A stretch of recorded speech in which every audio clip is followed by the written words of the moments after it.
Bonjour à tous et bienvenue sur la chaîne Eddy Jérôme.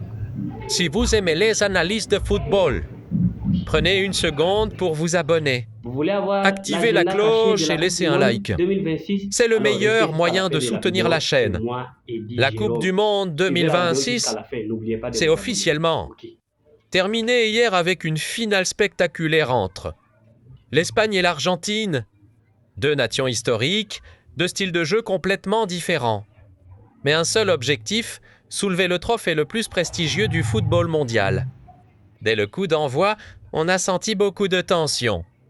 Les deux équipes se respectaient énormément et personne ne voulait faire la moindre erreur.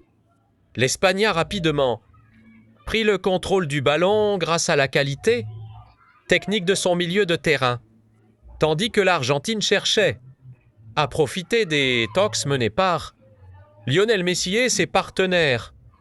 Pendant toute la première période, les occasions ont été rares. Les défenses sont largement dominées, les attaques et les gardiens sont restés très concentrés. Malgré plusieurs tentatives des deux côtés, aucune équipe n'a réussi à ouvrir le score. En deuxième période, le rythme s'est accéléré. L'Argentin est revenu avec de meilleures intentions. Mais l'Espagne est resté fidèle à son identité, conserver le ballon, faire courir son adversaire et attendre le bon moment pour frapper. Les Espagnols ont montré beaucoup de patience et une excellente maîtrise tactique, après 90 minutes d'un combat très équilibré. Les deux équipes étaient toujours à égalité.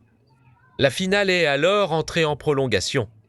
C'est finalement Ferran Torres qui est devenu le héros de toute une nation en inscrivant le seul but de la rencontre.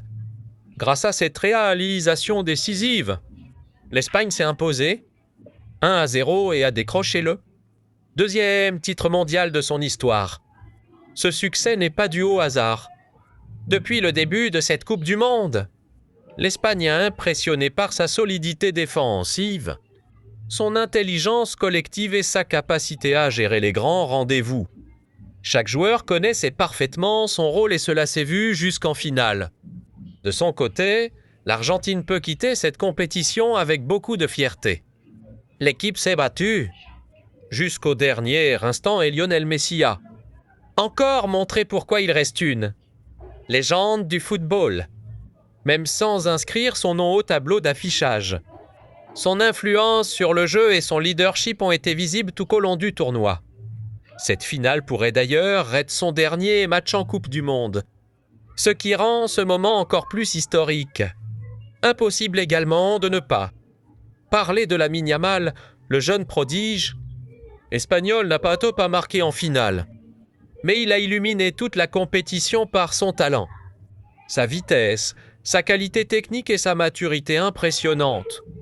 À seulement quelques années de ses débuts au plus haut niveau, il fait déjà partie des joueurs les plus prometteurs de la planète. À la fin de la rencontre, la FIFA a dévoilé les récompenses individuelles de cette Coupe du